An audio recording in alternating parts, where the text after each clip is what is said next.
ভারতে সরকার পতনে গোপন ষড়যন্ত্র করছে যুক্তরাষ্ট্র, দাবি রাশিয়ান সংবাদ মাধ্যমের। ৫ আগস্ট ব্যাপক গণবিক্ষোভের মধ্যে দিয়ে শেখ হাসিনা সরকারের পতন হয়েছে বাংলাদেশে।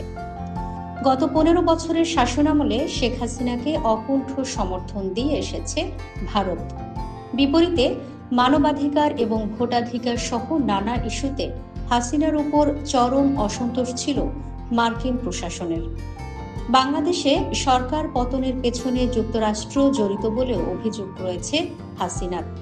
এদিকে রাশিয়ার সংবাদ মাধ্যম স্পুটনিক এক প্রতিবেদনে জানিয়েছে, গোপনে বাংলাদেশের মতো ভারতে সরকার পরিবর্তনের ছক কষেছে যুক্তরাষ্ট্র।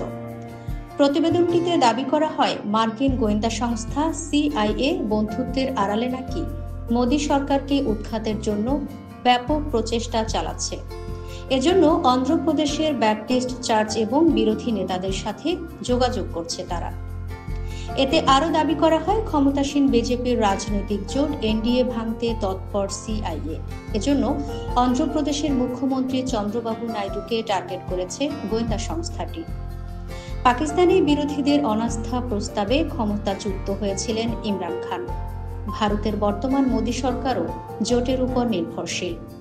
জোট ভাঙলে সরকার টিকিয়ে রাখতে হুমকির মুখে পড়তে পারে নরেন্দ্র মোদী। স্পুটনিকের প্রতিবেদনে দাবি করা হয়েছে, CIA ভারতের বিরোধী নেতাদের সঙ্গে দেখা ও আলোচনা করেছে। দিল্লির মার্কিন কনসুল জেনারেল জেনিফার লারসেন সম্প্রতি হায়দ্রাবাদে AIMIM নেতা আসাদুদ্দিন ওয়াইসির সঙ্গে দেখা করেছেন। এর আগে তিনি মুখ্যমন্ত্রী চন্দ্রবাবু নাইডুর সঙ্গেও দেখা করেছিলেন। শুধু তাই নয়, তিনি তেলেঙ্গানার মুখ্যমন্ত্রী চন্দ্রশেখর রাওয়ের সঙ্গেও দেখা করেন। এসব সাক্ষাৎকে বেশ সন্দেহের চোখে দেখছে রাশিয়ার সংবাদ মাধ্যমটি।